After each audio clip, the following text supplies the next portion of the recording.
All right, so I've had other people asking me a number of times, hey, do you tune airboats? And I was like, yeah, absolutely. You can put an LS in just about anything. In fact, very recently I had a gentleman with an airplane, and he was asking me about tuning an airplane. Now that has a whole nother bit of liability of which I'm not really interested in. But this is the major fun. So this is an LSA airboat right here. The gentleman that owns this was telling me in order to kind of recreate this is something about maybe about an $80,000, $85,000 boat. So we just put in a supercharged Cadillac engine, and then we put ported heads on it, ported the blower, changed the pulley. I had to do some custom things with the wiring harness, but this is a very, very well set up boat. He says that it could potentially do about 70 miles an hour, but he was also kind of enlightened me to the fact that as the boat starts to go faster, it wants to pick up. So you gotta kind of think of it as like a reverse bathtub, you know? The faster you go, the more the nose wants to pick up. So he says it'll probably go about 70 miles an hour, however, not with him in. I can't blame him. So over 40 miles an hour, he says they want to pick up a lot. That kind of will probably vary on the boat and where you have weight and the design of the boat and so on and so forth. But this is a bad mamma jamma. A lot of the whole airboat game is bottom end and mid-range torque, so you can pick up the boat from a dead standstill. If you're in some water or whatever and you kind of come up to an area and you're kind of stuck and you see some water over there, you can kind of climb up a hill and go right over it and be able to do things that you really couldn't do in just about any other vehicle. So you can go over deep water, you can go over no water. You can go over dry ground. There's guys that are doing drag racing with airboats on dry ground. Now, to me, that sounds absolutely freaking nuts. That's kind of like a crazy idea to me, like I had never even thought about snowmobiles going down drag strips. But hey, put a different belt on it and they do it. You can do some crazy stuff with this. Now, the bottom end and mid-range torque is the name of the game. And this motor, the LSA motor, you guys have seen us do a number of different builds with our Caprice Cop Car, with the early versions of Leroy. This is the motor, this is the supercharger. The bottom end torque is second to none. So this is an amazing setup. It's a hell of a good combination. Still got a number of things that we got to work out with it. There's normally some seats that go here. Just got it in, but not all of the final finishing touches are there. So yeah, this is the processor that we took off right there. That is actually what did power our 8.1 liter LS motor with a D1 Pro charger. It had about 15 pounds of boost if I'm not mistaken there. Yeah? So some of the other things, this is a really, really nice touch on this guy right here. So these little collector deals really kind of limit the noise. When we first fired it up, we were really surprised at how quiet it was. This is a really, really nice prop. So check out all the carbon fiber stuff. So the interesting thing about this is the fact that you can kind of change the prop angle. That'll work. It's like you're changing the pitch, and effectively what you're doing is you are changing, it's like changing the gear ratio for it. So it's a pretty sharp setup. So you want to set it up for the amount of torque that you're making. So yeah, so very much like changing the gear ratio or changing a torque converter. With more power, he was telling me you can go ahead and add more pitch. So that really does help. You know, it's you can change your top speed, you can change your bottom end torque. That's really what you get by doing this. We got a good, nice set of 2-inch headers on this puppy. That looks really, really sweet. That's what she's gonna need. It's got a heat exchanger, and we got our expansion tank. So all of our bases are pretty much covered. 55-gallon tank for fuel. We're just gonna be running 93 on this guy. We've got a little bit more boost there. This combination on a CTSV, normally we can make somewhere in about a little over 700 wheel on this combination. So this should be an absolute beast. We don't have all the drivetrain loss there, so we're looking somewhere about 800, 850 horse out of this guy right here. So let's set this thing up and we'll start doing our base tuning and try and make some power.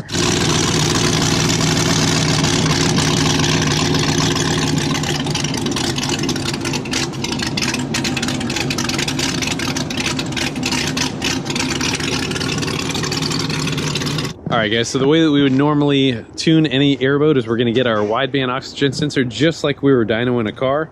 So we got our cigarette lighter right up there on our console, and we were having some problems with the alternator. We're getting that all straightened up. This one right here, the tips were a little bit flush, but we just put a little extension on there. We'll be able to get a good accurate reading. We still use the O2 sensors just like we would in any sort of street car application, so that we still have good fuel economy while she's running. So what we got going on here is that we are using a 2012 processor here to control this, and it's no different than anything else that we would normally set up. So we got our base map. I'm going to start off a little bit more conservative. I anticipate us making somewhere about in the neighborhood of about maybe 11 or 12 pounds of boost. We're going to try and run it hard and see if we can get everything all straightened away. All right, hold on. Yeah, let's go for it. Woo.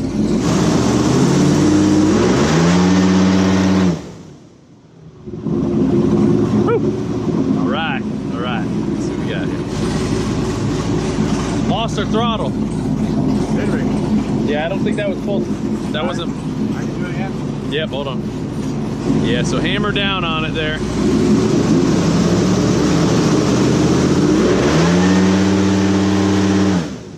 Yeah, that felt strong. Yeah. Yep.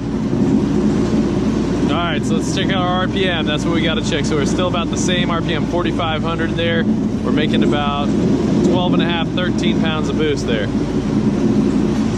All right, and so you said you had about, what, 4 degrees or something like that in it? Yeah, it's sitting at 4 right now. I'm gonna put it at like 3 right now and see if that's gonna put you, that should put you right where you want it. By right, that should give you another 800 RPM. Yeah, I mean, 5,400 is still beneath the peak power by a lot, but it should be well in the meat of it, you know?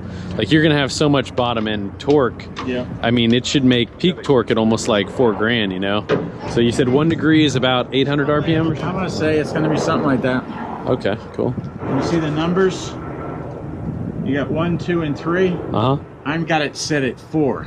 Beyond the number. Well, because you made me beyond the power. We're hoping to be beyond the power, so yeah, we just got to get there. So, all right, so this is how you adjust a prop. You go a little much on that one? Yeah. Looks good now. All right. Those things are, they only weigh, what, just a couple ounces a piece? They're just a few pounds, that's all they are.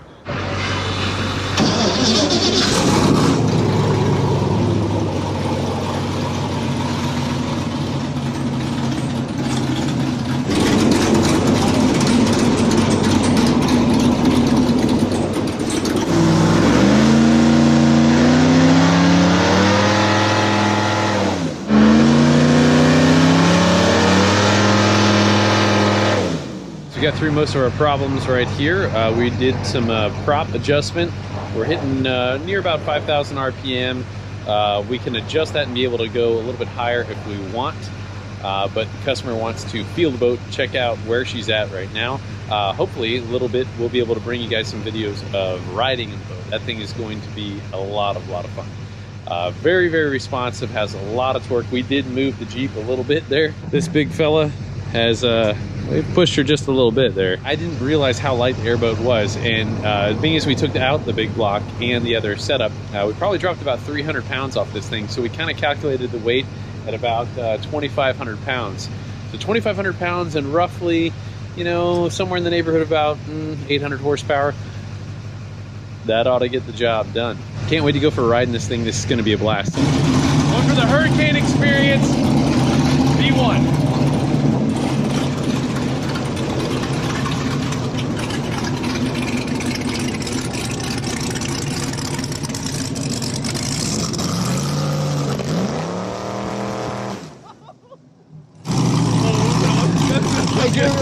Wow, that was pretty nasty. Wow, I thought I was gonna let's try that again here.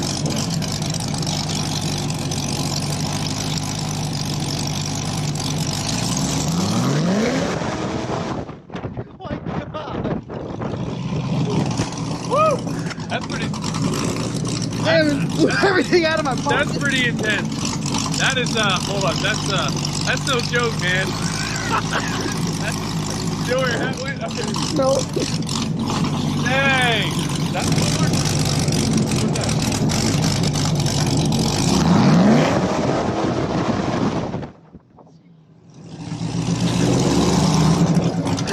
That one might have went over the fence.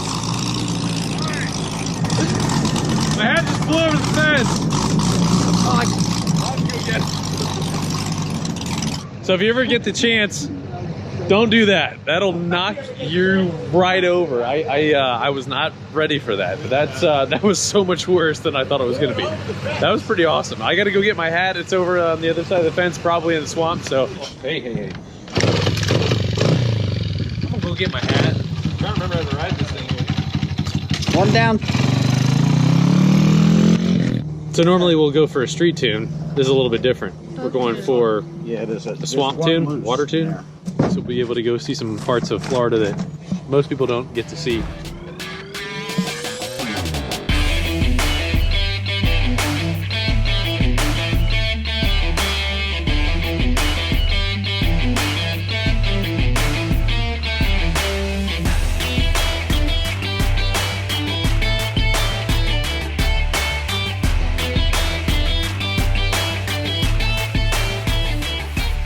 Yeah, I guess you can get wherever you want to go. Not a problem. Checked your air fuel, man. That thing was really cool. Like as soon as you got into where it needed enrichment, it's totally seamless. Yeah, this bad girl will do whatever you want it to do. That's for sure. So there's what, 2 schools of thought with the whole airboat thing. You got the aircraft guys that are running the lighter aircraft engines, you know, the Lycoming and the Continentals and what have you.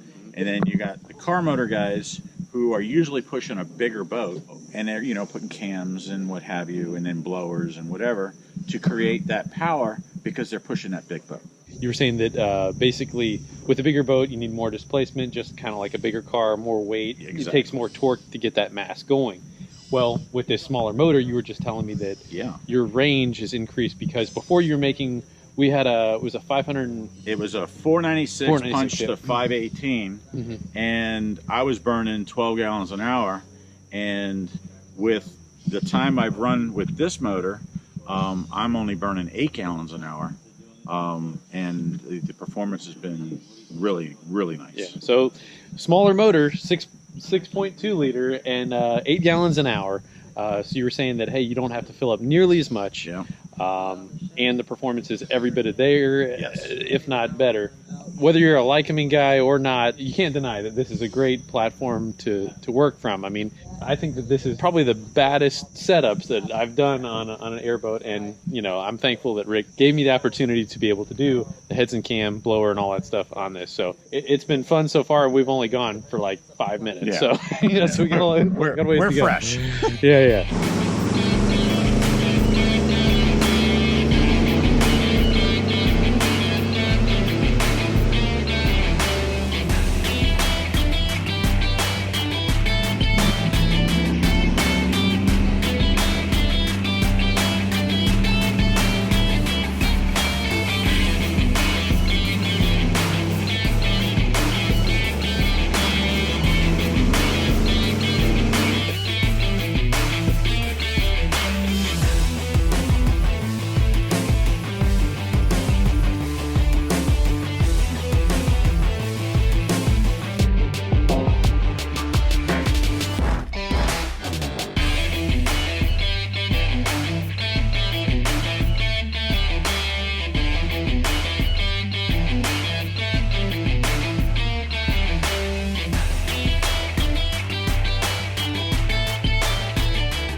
Guys, this was one hell of a fun experience. I wish I could have all of y'all go for a ride.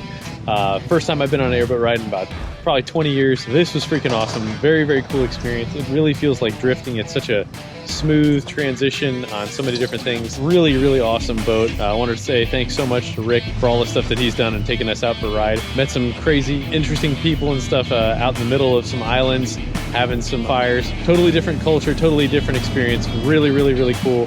Definitely want to do it again. This was a blast. So guys, thanks for watching. God bless you. We'll see you soon. Okay.